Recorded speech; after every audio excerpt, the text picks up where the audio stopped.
Welcome everyone to the Accelerant Thought Leadership Series webinar.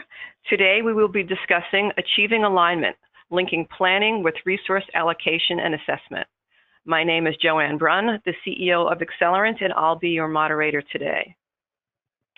In just a minute, I'll be introducing our guest speaker, but first I'd like to go through our agenda and just cover a few quick housekeeping points.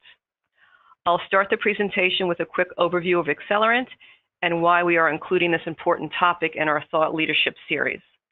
Then we'll dive right into the main presentation, where Larry Goldstein will be discussing Achieving Alignment, Linking Planning with Resource Allocation and Assessment.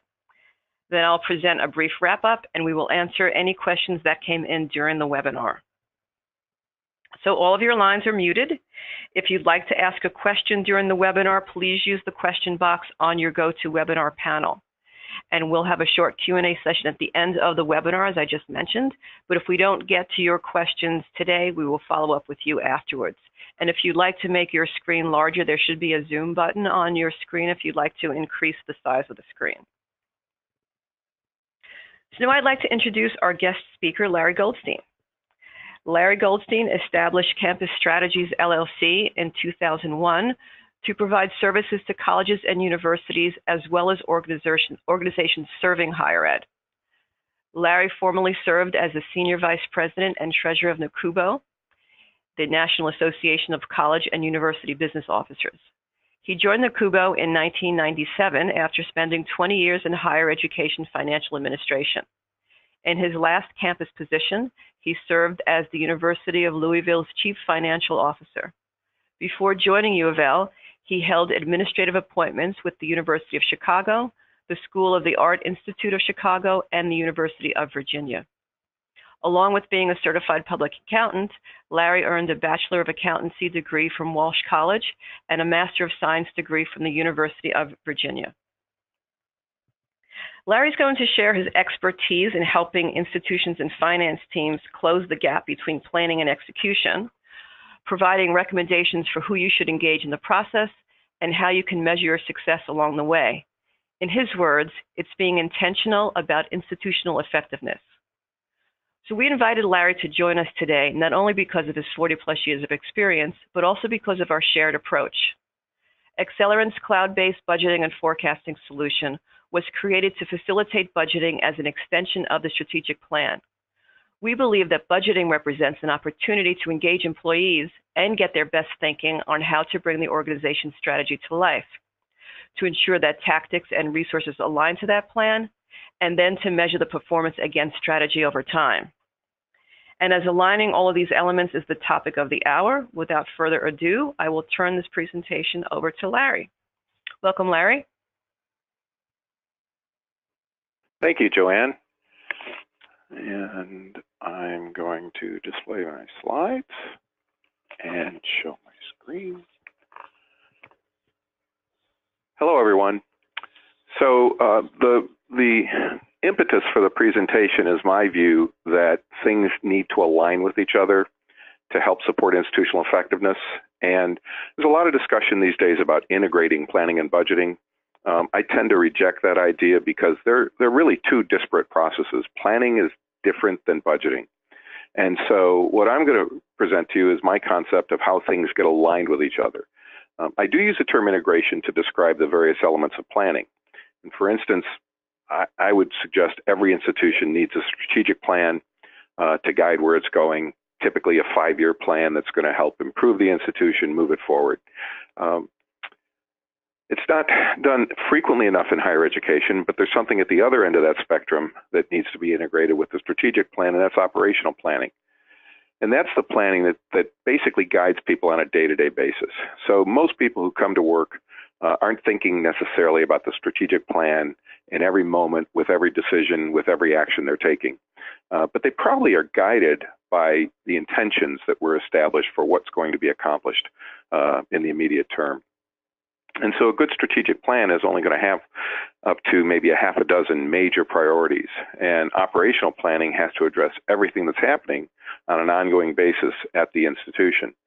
The problem is that strategic plans with only a half a dozen things mean that all of the other moving parts of the institution, the complexities, et cetera, are not guided if they're not referenced in the strategic plan. And so to fill that gap is this idea of infrastructural planning. Sometimes when people hear infrastructure, they immediately assume facilities. That's not what I'm talking about. I'm talking about the entire structure that needs to be in place to help allow any complex institution to achieve its objectives. And so I'll be talking a little bit more about infrastructural plans. So going back to my premise, planning must be aligned with resource allocation. It also needs to be aligned with assessment. So in a nutshell, what we're trying to do is decide what's important to focus on, put resources toward what's important to focus on, and know when we've been successful or not been successful. And that's where assessment comes in. So there are a few critical elements to have in place if you're going to achieve alignment. And those are listed at the bottom of the screen you're seeing. Sharing and coordination of information and data. There's a tendency on the part of some people to kind of hoard information, not share data. My belief is that institutions become much more effective. People are more effective in carrying out their duties if they have access to the information that they need, and sometimes even access to information that they don't necessarily need, but the bias should be in favor of sharing as opposed to hoarding.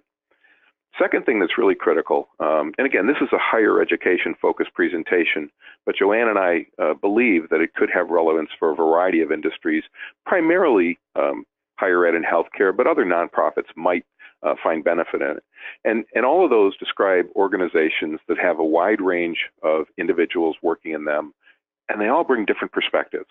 And so if we're going to gain alignment and make sure that things are relevant across the institution, we need access to those different perspectives. And then finally, aligned action and execution or implementation. People need to be aligned with each other as they're trying to move the institution forward. So it's fine that if you work in an academic department, for instance, you may be executing along instruction, as an example, or maybe research, while someone who works in facilities may be worried about grounds maintenance, which may not have anything directly to do with instruction or research.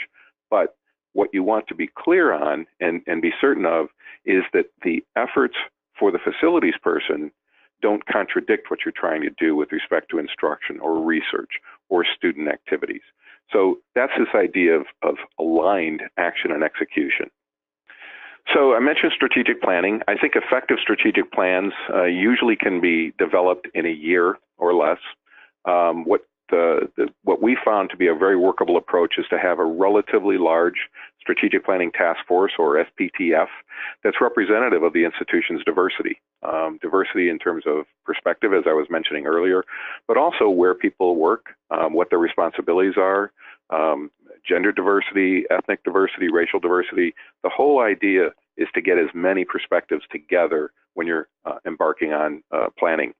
We need to engage all stakeholder groups. So there's a pattern that exists among some planners is that they need to have a certain number of people from every group on campus. So I want so many students, so many faculty, so many staff, maybe even so many board members, maybe some donors who would all serve on this SPTF.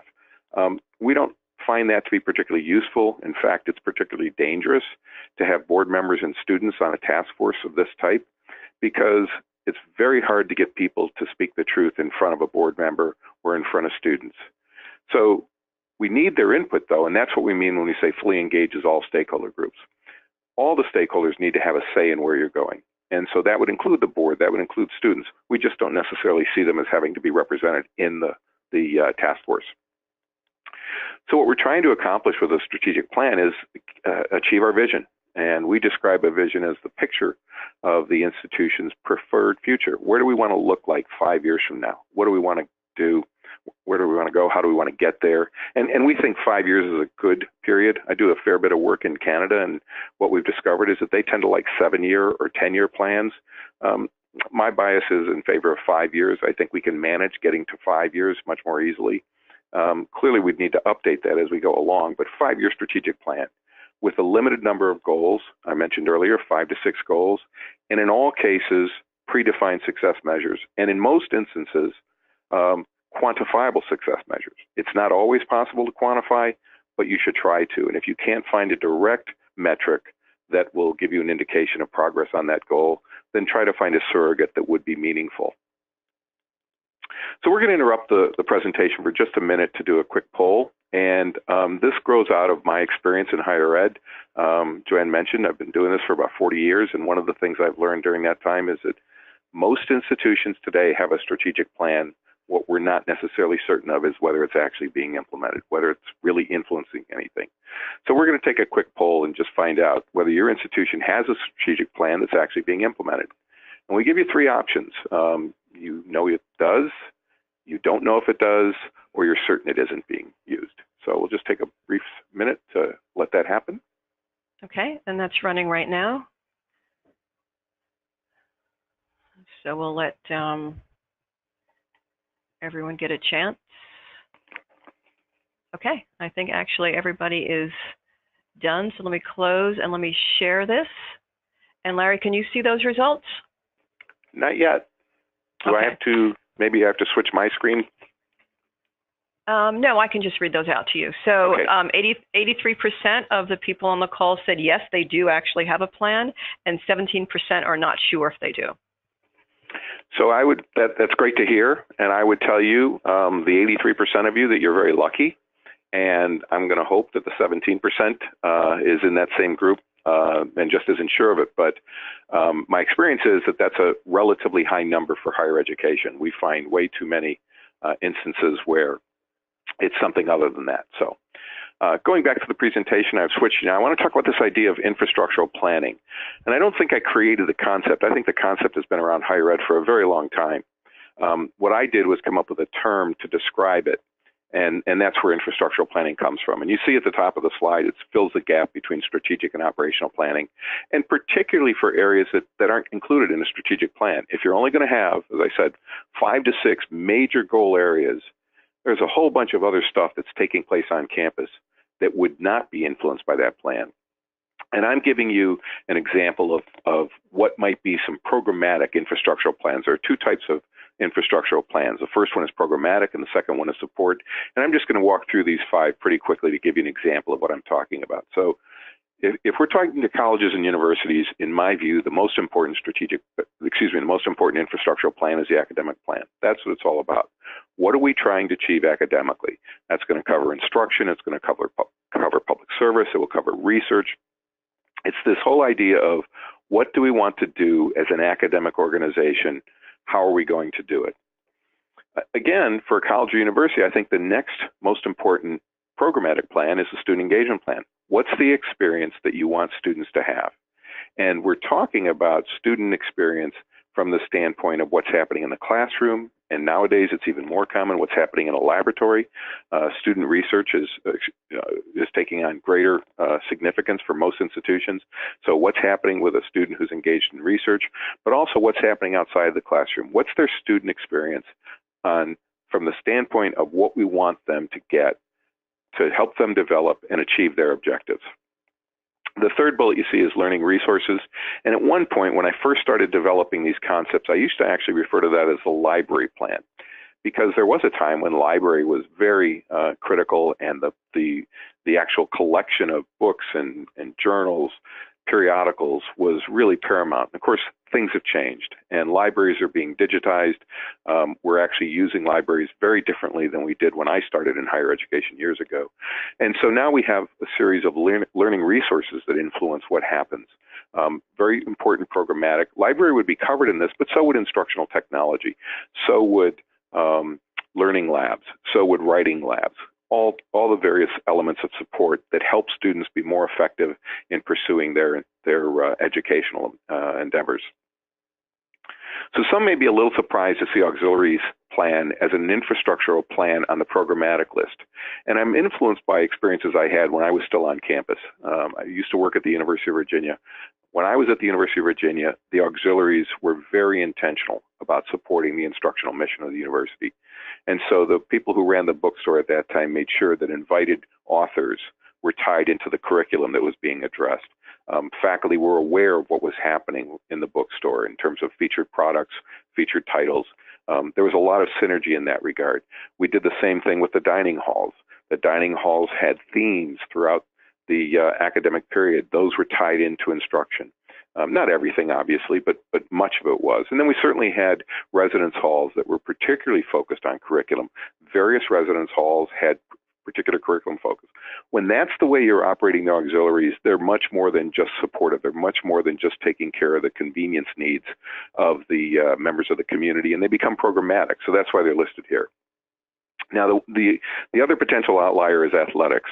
I would argue if you're a Division I NCAA institution or a Division III NCAA institution, you're spending an awful lot of, you're either spending a lot of money or you're relying on athletics to generate significant portions of your enrollment. And that, in my mind, makes it programmatic.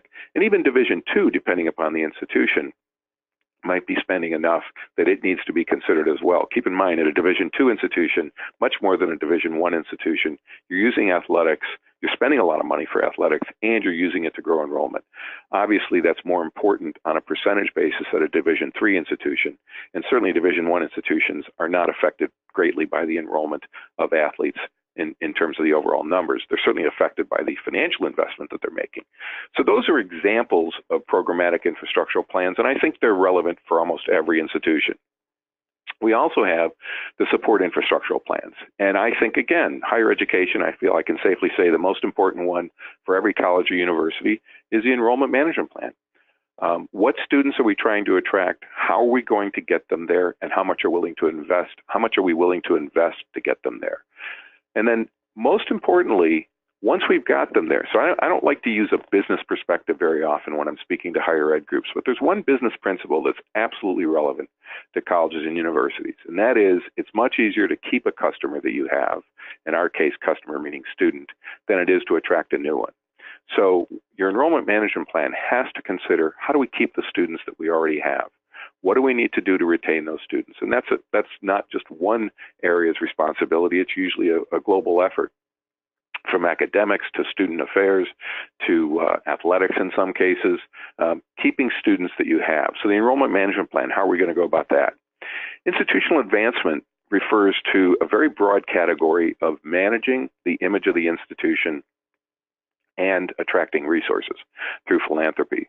So it's a very broad concept. And when we talk about relationships, I'm thinking about relationships with the community, relationships with government, relationships with donors, with alumni, all of those relationships. We are constantly trying to enhance the image of the institution, to build those relationships for the value that can return. In addition, of course, we are engaged in fundraising. And so the institutional advancement certainly guides development, and for public institutions, guides governmental relations, which is a path toward increased resourcing coming through government. So this idea of how do we make the institution better? How do we manage that image? How do we attract resources? All part of the institutional advancement plan. And then two plans that are more the nuts and bolts, no pun intended, but obviously facilities. To the extent we're not relying on technology, everything is happening in facilities at a college or a university. There are some instances today where we're seeing technology supplant facilities. We see that with respect to instructional technology, at least on the receiving end for distance education. But keep in mind, they're still being delivered usually through space somewhere on campus. And then we have the whole aspect of information technology. Very little that happens on a college campus today isn't influenced to some degree by technology. Almost anything that we try to do in our personal lives at work, in our professional life at work, and in the way we carry out our responsibilities is dependent on technology to one degree or another. So the last plan I'll talk about is just the administrative plan, and that can be a catch-all for my discussion here. But anything that's important in terms of planning that could have an impact on various departments, managers, department heads, deans, et cetera, information that they need to know how to carry out their responsibilities would need to be addressed in one of these plans. And so in an administrative plan, if this is a research university, and one of the things that's coming up for review in the next year is a renegotiation of our overhead rate that or the facilities and administrative rate that we have with the federal government, that could be covered in the administration plan. We might be undergoing a major enterprise risk assessment. That could be covered in the administrative plan. We could be undertaking an HR compensation and classification review to look at every position and make sure that it's appropriately classified. That could be included. So you see that that plan catches everything. If I'm a manager of any activity on the campus, I need to know what's happening in the strategic plan. And to the extent the strategic plan doesn't provide all the guidance I need to have access to these other plans as well. Okay, another point about operational planning. Again, I've been doing this a long time. One of the things I found fascinating is I've never seen an institution that implements a strategic plan by establishing a strategic planning department. Strategic plans get implemented by people who already have a full-time job, shifting a modest portion of their efforts on a day-to-day basis towards something new, bigger, or better. They're intentional about trying to achieve enhanced results. And so to help guide that on a more local level, operating plans would describe what needs to happen in carrying out the mission and moving toward the vision. What are we going to do differently? So a strategic plan may get implemented by really no more than a 5% modification of what people are doing to move us toward our vision. But if you get that across the institution, you can see how that can influence the achievement of objectives and the movement toward the vision. I haven't said much about money, but money does come into play, and I think the financial plans are the last piece of this puzzle that really needs to be attended to. And I'll show you a visual in a minute, but the financial plan has to address the strategic plan, the infrastructural plans, and the operational plans. I think there needs to be a high-level 5-year financial plan that ties directly to the strategic plan. I think you have to have a sense of what it's going to cost to implement your strategic plan. Where are you going to add resources? Maybe shift resources away a little bit. Where are you going to undertake new activities, and how are the resources going to support that? This whole idea needs to be addressed at a high level. We'll get more detailed when we get to the operating budget, but we need that 5-year big picture plan. Where the resources are going to come from? How are we going to do it? I think that plan also has to address the infrastructural plans. And so an infrastructural plan, I didn't say much about facilities, but let's say that we're a campus that hasn't been able to keep up with technology, and we are converting many of our classrooms to smart technology. So we're updating the ability of the classrooms to support high-level pedagogy. If I'm a dean or a department head, I need to know when my part of the campus is going to be scheduled for that, because it means, at least for a period of time, I'm not going to have access to my classrooms. I need to have alternative spaces. I need to know what the timetable for that is, how pervasive it's going to be, that sort of thing. So all those plans need to be available to me. Speaking about the financial plan, the 5-year financial plan is both influenced by and drives the operating and capital budgets. So they have to be closely aligned. I talked before about integration of plans. This is where you can integrate the finances, the financial plans. So this is what it looks like. So I've got the financial plan wrapped around the infrastructural plans, and the infrastructure, although it's not depicted on this slide, the infrastructural plans are all with the strategic plan guiding what's happening on a day-to-day basis. And the financial plan wraps around that and gives us an idea of, on a global level, over a 5-year period of time. By the way, infrastructural plans tend to cover the period that's roughly 2 to 4 years. You could anticipate that a technology plan is going to have a shorter life, whereas an academic plan could easily have a 4-year life. The idea being that before you would do a 5-year academic plan, you would be influenced by a new strategic plan, so it's going to have more of a rolling 2 to 4 year life. And you see on this slide, the lighter colored bubbles are the programmatic plans. I've got the academic, student engagement, athletics, et cetera. And the darker bubbles are the support ones, IT plan, enrollment management, facilities, et cetera. All the plans reflected in the financial plan to show that that's how we're actually resourcing them. So this is another way to look at this and to highlight the importance of planning, resource allocation, and assessment. I've got a strategic plan that lives at the top of the slide. I've got the infrastructural plans that are, to the extent appropriate, influenced by the strategic plan, but in turn influencing the operational planning. And you see on the right side of the slide, the strategic plan is directly influencing the operational planning when it makes sense to do so. But down at the bottom is really the key to everything. The operational plan, the resource allocation, and the assessment. Those are the three critical processes that have to be aligned with each other, that have to link with each other to ensure that what you want to get done is actually getting done. So it starts at the top with operational planning. And notice the double-ended arrows. What we're trying to depict there is the fact that these are iterative. It's not linear. We don't get to just say, look, we put this plan in place, we resourced it, and we'll come back later in assessment. That's not the way it works, at least not at effective organizations. What we're trying to do is have the operational plans guided by these other higher level plans. Once we've approved and decided on what the operational plan is, we resource it. We resource it. We have already established what our success measures will look like. We've got milestones laid out as to when we'll assess where we're going. We'll stop and take stock of what we've done. And what happens occasionally is when we get to that assessment point, it may be a time to shift the resourcing or to shift the plans. If I'm halfway through the period, I've consumed 3/4 of the resources, and I've only accomplished 1/4 of what we set out to do, something's not going to happen correctly. It's very unlikely that I'm going to accomplish everything we set out to do and live within the resources we had, and certainly not within the time frame. So it's a chance for us to go back and say, do we want to add resources to it? Or do we want to go up to the top to operational planning and say, look, our agenda was too ambitious. If we're 3/4 of the way through and we've only accomplished 1/4 of what we set out to do, halfway through rather, and we've consumed 3/4 of the resource, maybe we need to re-examine this. Do we want to cut back on what we're expecting to do? Do we want to throw more resources at it because it's critically important?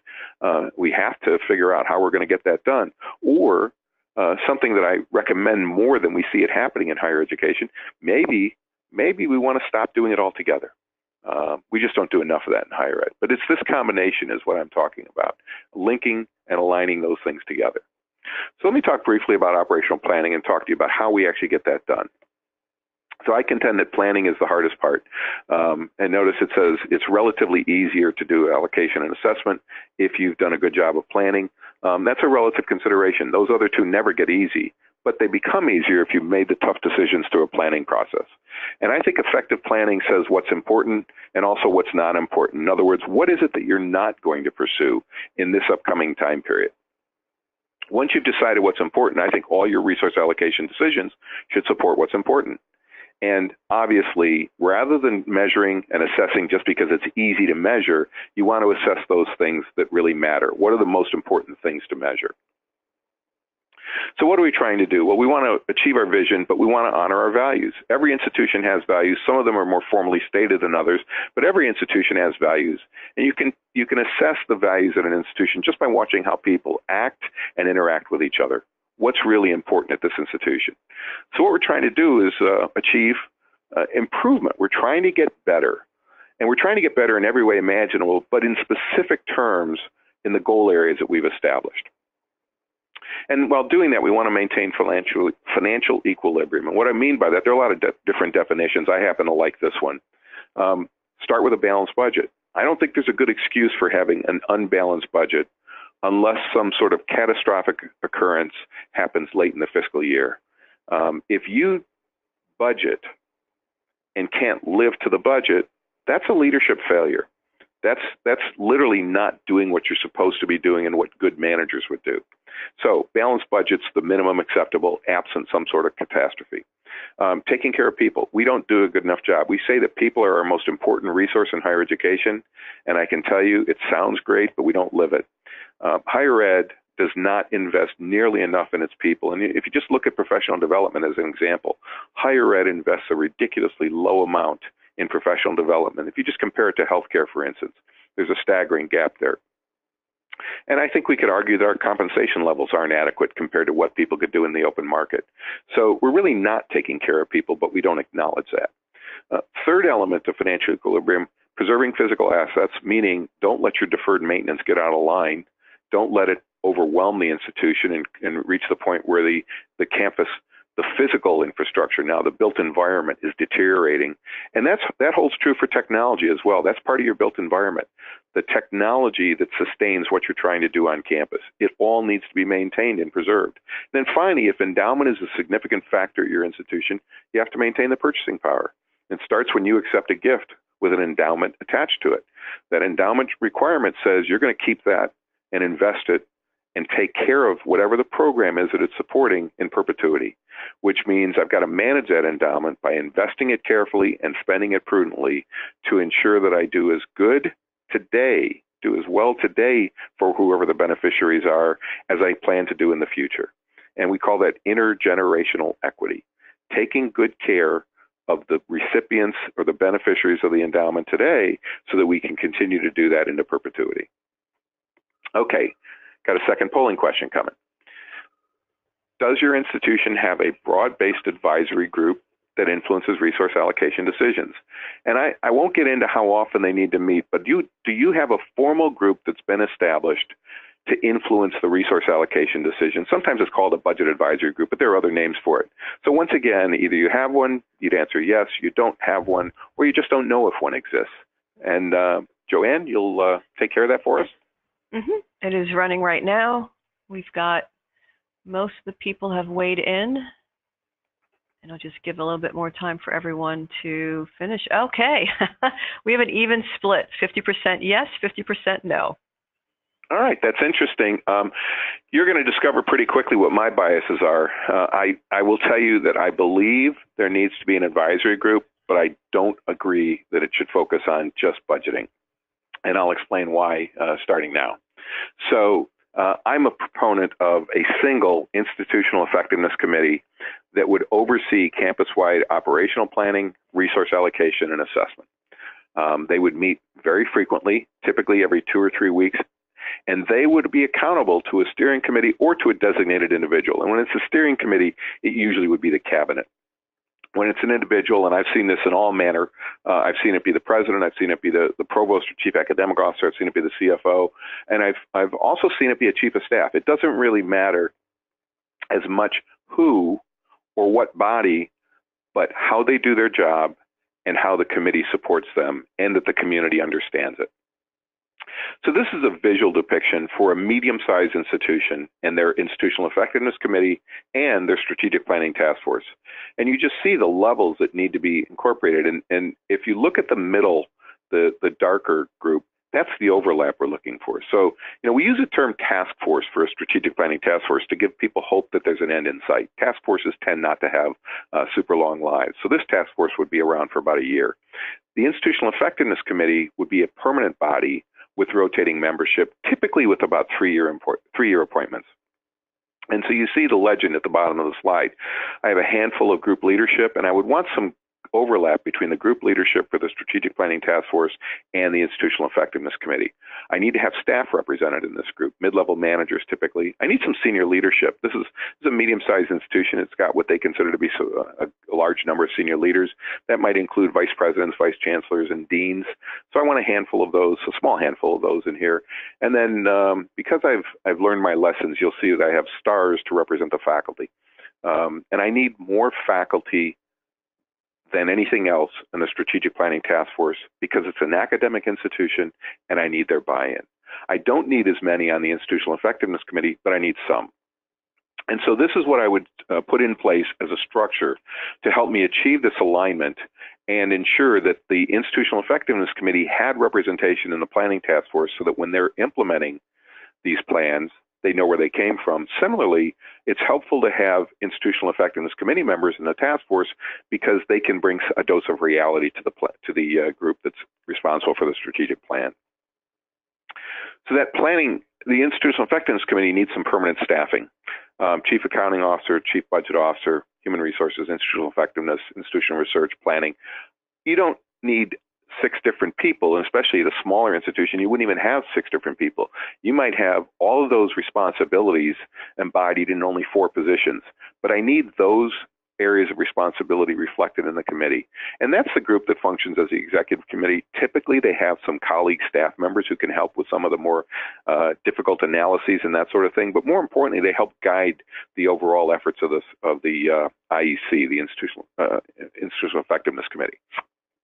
So who else sits on that group? Well, I want to have representation from all the stakeholder areas and the organizational areas. So I need faculty, staff.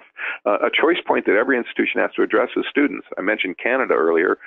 All the public universities in Canada are established through statute, and the statutes all establish students as an element of formal governance.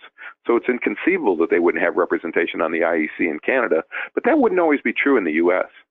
I certainly need representation from selected academic departments, from student affairs, from IT, facilities, other service areas, and certainly the auxiliaries. So rotating membership, I wouldn't always have someone from housing, but in a period of time, I might have housing for 3 years. I may overlap that, bring in someone from dining or parking. I need those perspectives available in that group. Let's move on to resource allocation, which is kind of my first love in some ways. And I've paid a lot of attention to this over the years, and I've reached the conclusion that there really are only 5 resources that matter in higher education. You see them on the screen. It's about money, it's about people, it's about space, it's about technology, and it's about equipment. I would actually take equipment off the list unless it's budgeted centrally at the campus. If it's budgeted on a decentral level, I wouldn't even have it on this list. The reason that these are the things that I say really matter is these are the things that I can measure, allocate, and redirect. So we could add things to the list that are important, but that don't meet the criteria of being able to be measured or redirected. And we could talk about things like information. I think information is a resource, but I can't always redirect it. I can't always allocate it. I would argue that leadership attention can be a resource that's useful. Again, I can't reallocate that. I can't move it. These are the 4 or 5 things, depending upon your environment, that really can be controlled and managed and distributed to achieve results. So what are we trying to accomplish with resource allocation? Well, the most effective approach is to implement plans. And in order to implement the plans, you obviously have to have created those plans. We also need to respond to assessment data. I gave you an illustration of we're halfway through the period. We've consumed 3/4 of the resources, and we've only accomplished 1/4 of our objectives. So what am I going to do about resource allocation? Am I going to put more resources into it? I might go back and change the plan, or maybe I use the assessment as a justification to not go further with this. Let's stop spending the money. Good resource allocation combines top-down guidance, but is informed by bottom-up knowledge and realities. And what I mean by that is there need to be people at the top of the organization, the senior leaders, who really make the final decisions. The problem with that, though, is the higher you sit in any complex organization, the better off you think things are deeper in the organization than they really are, especially for the people who are at the lower levels in the organization. And I like to use an illustration for higher ed that's applicable in a lot of different places. Many small to medium-sized institutions, the president and the provost, or one or the other, will teach. And my experience is that if that's what's happening, if the provost is teaching a class 1 per semester, or the president teaches 1 per year, they never get assigned to the classroom with a broken smartboard, or the one that has a leak going down the wall of water coming in. They get the most pristine classroom. Now, these people aren't naive enough to think that every classroom looks that way, but they rarely are assigned a classroom that's indicative of what it's really like. That's why you need the bottom-up knowledge and realities from those who are actually living that life. The other reason it's important to get others in the room is that it's really hard to speak truth to power. And so it's hard for a senior leader to really know all the information that they should have. By having these people in the room, having the staff, having line faculty involved in these processes, you're going to get better results. And I think, too, you need to measure consistently. And what I mean by that is there's something called GAAP. If we have some accounting types sitting in on the webcast, they'll understand the term GAAP. It stands for Generally Accepted Accounting Principles. And those are the rules that govern how we present audited financial statements. And so there's a standard format. If I look at the published financial statements for any private colleges or universities, they're going to look very similar to each other. Not exactly the same, but very similar. And the same thing will be true of publics. There's a certain way you have to present them in order to be compliant with GAAP. No such responsibility, no such guidance exists with respect to budgets. So I can tell you that when I worked on campus, when I was the CFO at the University of Louisville, we presented a budget that looked nothing like our audited financial statements. And the last step in the budgeting process is giving the board the audited financial statements, getting them to accept them. And we routinely used to show them a budget that was organized one way and then come to them at the end of the period with a financial statement to look completely differently. One of my goals was to reconcile those two and put them in a format that made sense for the board, and I did that when I was at Nakubo as well. This consistency is very important. Okay, so what's the ideal approach? Well, driven by the plans, that's first off. A broadly participative process. Remember, I talked about the diversity of the institution. I need to have the different perspectives in the room. I need to have lots of people. I need alignment with operational planning and assessment. And then I need to highlight accountability versus control. So one of the things I say to people who work at public institutions is that they're subjected to a lot of rules, a lot of laws, a lot of policies and directives and regulations and all kinds of things that they must adhere to. And the one thing that all of those have in common, most of them, if not all of them, were created because someone made a mistake. And this is the effort on the part of someone to try and prevent similar mistakes from occurring in the future. And most of them are pretty ineffective for that. What they really do is slow down effort, slow down activity in an attempt to control. I would argue the better approach is to emphasize accountability. With accountability, you educate people on what's expected, you train them, you resource and support them, and then you examine the results to see whether they've earned rewards or whether there should be something at the other end, maybe a sanction. And if an area of the institution doesn't perform well with an accountability system, you hold them accountable by training them again if appropriate. If they still can't perform, then you remove the responsibility. You take away their authority. That's what accountability versus trying to prevent mistakes from occurring. So we talk about budgeting as being the most familiar because more people are familiar with money than anything else. But redirecting positions or redirecting space, those are budgeting, those are resource allocation decisions as well. I don't want to spend a lot of time on this, but I want to put in a plug for doing all funds budgeting, meaning both unrestricted and restricted resources. Restricted resources are those typically that come from donors. If you are ignoring those restricted resources from a budgeting standpoint because it's just hard to do, it's fine if they're not expected to contribute to your success. But if they're expected to contribute to your success, you should be paying sufficient attention to them to ensure that they're appropriately managed. And one way to do that is through budgeting. So I'm actually I literally spent the morning, just coincidentally, working on a sample display of what an all funds budget would look like for a book I'm working on. I think it's very important to show all resources and how they contribute to your success. So I have one more polling question because I'm always curious about budgeting. And I think, with very, very few exceptions, over the time I've been consulting in particular, I have looked at budget models of every manner. And I think they all are hybrids. They all have various approaches, but there's usually a primary characteristic for a budget. So what I'm asking people to respond to, and this will take you a little longer, but I want to explain each of these terms. A formula budget is one that has various elements to it, but that major numbers drive resource distribution. So it could be number of students, it could be number of faculty, could be amount of space, but various formulas are established to direct resource distribution. In an incremental budget or a decremental budget, you look at the anticipated revenues for next year, compare it to the revenues for this year, and the budget goes up or down by a standard percentage across the board. That's incremental. Performance-based budgeting is where you identify certain behaviors or certain outcomes that you seek as an organization, and you drive resource distribution to those who actually achieve the performance. So if you have said graduation rates are really important, I think it's an unfortunate metric, but it's one that people latch onto. If that's what's important, you're going to drive resources to those who improve and sustain higher graduation rates. And parts of the organization that don't achieve that may not get more resources or actually may lose resources. Responsibility center is a very popular model right now for complex organizations, typically larger organizations. And in the RCM model, revenue generating units own the revenues, but they own the responsibility for their expenses, and they're usually taxed to help to support the institution. And then finally, zero-based. I personally don't believe zero-based really exists anywhere in higher ed, but it's talked about quite a bit. Under zero-based, you rationalize the budget based on what you're going to accomplish and what it takes to do it. So I'm giving you 5 choices, really: formula, incremental, performance, responsibility center, zero-based, or you're not sure what you're using. And Joanne has opened the poll. Right. It is, give you a little bit of time. Open. And actually, you can only pick one, and not sure didn't fit because GoToWebinar only allows 5 choices. Ooh. So you must choose one. And if you don't choose one, Joanne will cut it off, and we're going to assume you didn't know. Right.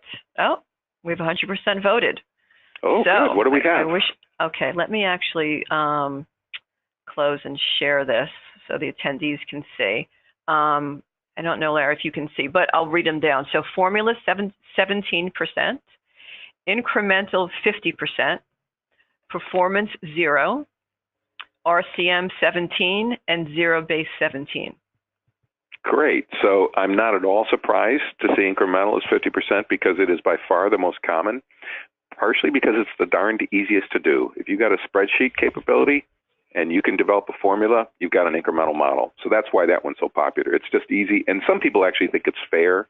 I don't think it's fair at all. I think it's equitable. It just is equal, but it does not mean it's fair because different parts of the institution have different needs. I'd love to have an offline conversation with the people who say they're using zero-based because I just don't think it lives large in higher education at all. But I'll respect that. If that's what the model is that you folks believe you use, then I would just love to talk to you at some point. And not having performance doesn't surprise me. That's a very difficult model to operate. It tends to work primarily in very highly aggregated environments with a very small amount of money, and usually a very small percentage of the budget is driven by it. So formula, incremental, and RCM, not surprised at all. Zero-based surprises me, but I'll accept that. Thank you for your cooperation with that. So just have a few more slides to wrap up. I'm a fan of multi-year budgeting. I mentioned strategic plans can cover 5, 7, or 10 years, and anything in between too. I think the budget period should be tied to your strategic planning cycle. This idea of I need a 5-year financial plan. And so I want a summary budget matching that plan, but I want detailed operating budgets for at least 2 years. So we're in the fiscal year 19. Probably for everybody on this call, or most people on the call, the fiscal year ends June 30th.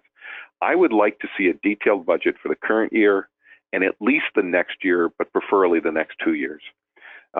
Capital budget has to exist to cover all the projects that have been approved and must run at least as far out as it will take to implement the final project. So if you actually have a building planned and approved locally, meaning your board has approved this new building, and if it takes you 6 years to go through the process, let's say your public institution takes 6 years to get state approval, to program the building, to obtain financing, to fundraise, to actually do the construction, and it's going to be 6 years before you open the doors and start using the building, your capital budget and your capital plan have to cover that 6-year period. I've never seen a significantly sized budget, meaning anything beyond just a small department or a particular budget category that was 100% accurate. There are too many things that can go wrong. And I talk about some of them here: the revenue shortfalls, expense overruns, other budgetary things that happen, or just opportunities that require you to incur expenses or put resources towards supporting something. So recognizing that things aren't going to happen as planned, I think you need to have contingencies. And what I advise institutions that I work with, on a minimum basis, you need 3% of your expense budget to be undefined, to literally just be a contingency.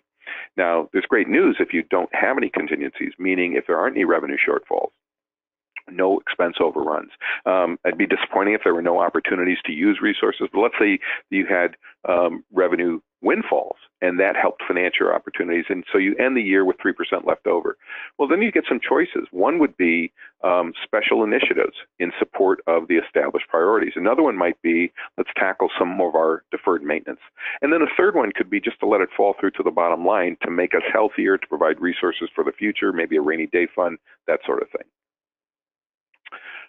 This is probably the most controversial thing I'm going to say when I talk about this slide. So I'm just a huge opponent to doing anything across the board. If you're going to do incremental or decremental on a massive basis, then I would urge you, don't waste time on planning. Because if you're doing it across the board, that means any priorities you identified really weren't priorities because you're treating everybody the same. I think you need to focus on the plans, the priorities you've established, what you've deemed important.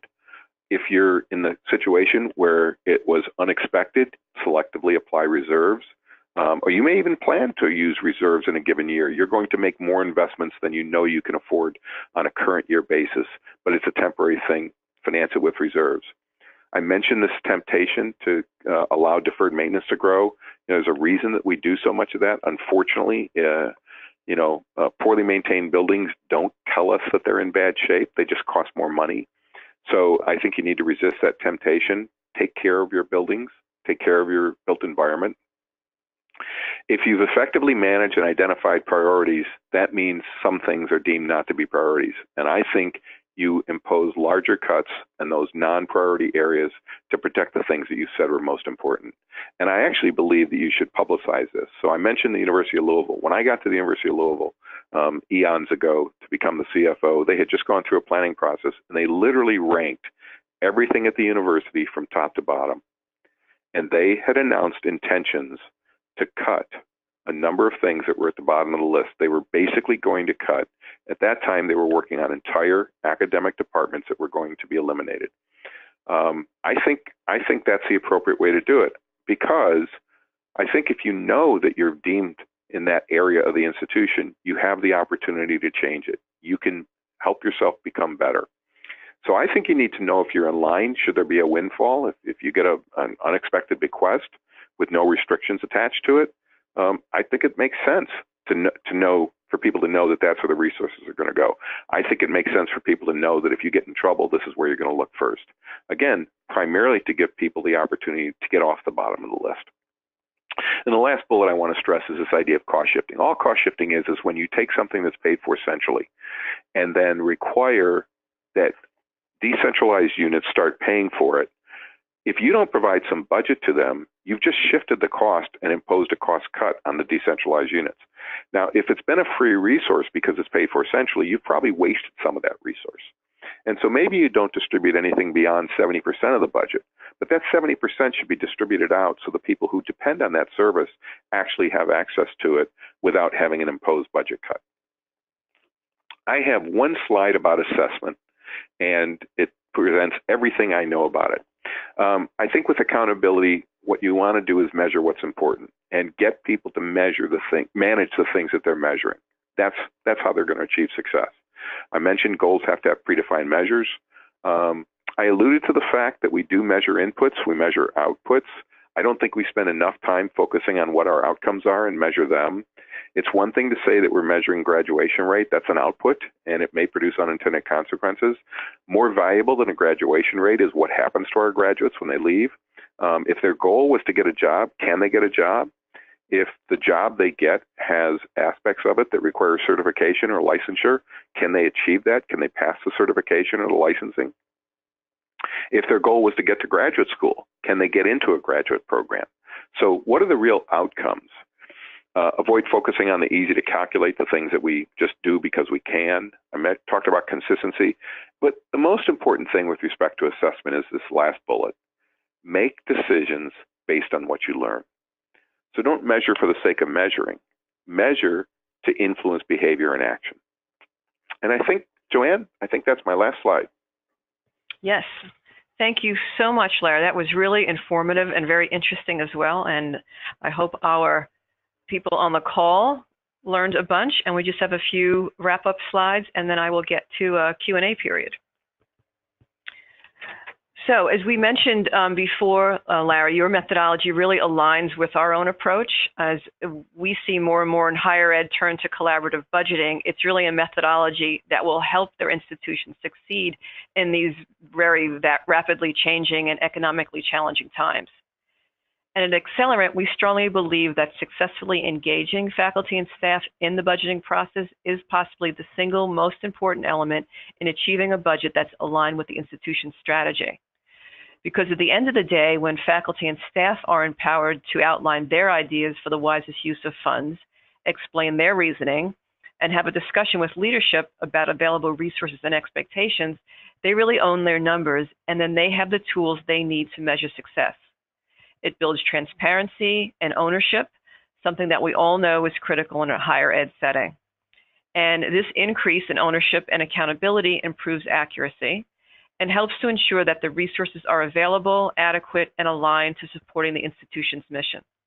And this is ultimately what all higher ed institution finance teams are hoping for, and the mission we're here to support at Accelerant. So you can find more resources on effective budgeting methodologies, including zero-based, RCM, collaborative budgeting, benefits and techniques for improving employee engagement, and aligning strategy to resources on our website, accelerant.com/higher education.